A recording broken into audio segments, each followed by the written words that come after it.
Hey, thanks for stopping by.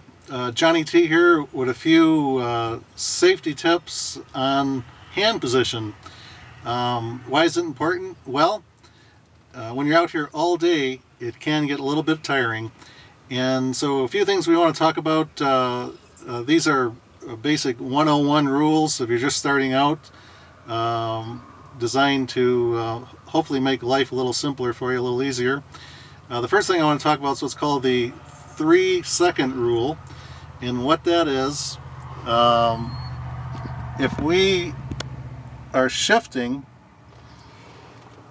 we would not want to keep our hand on the shifter more than 3 seconds before the shift or 3 seconds after the shift. So I'd go through my gear or a gear pattern and then return back to the steering wheel.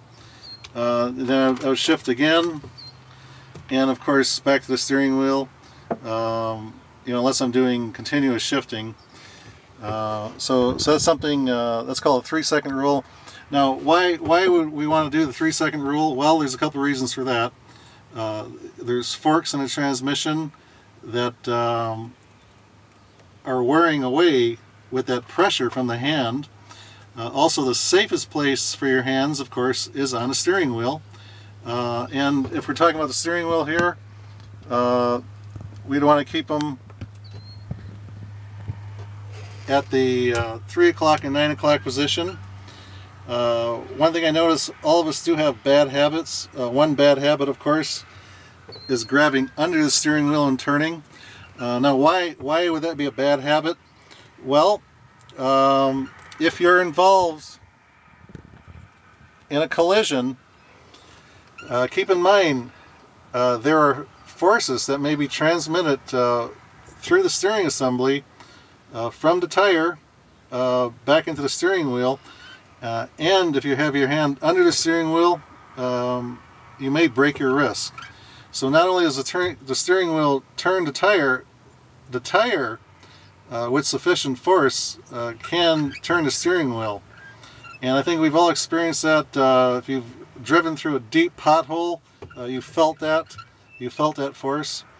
Also, what do NASCAR drivers do in a high-speed crash?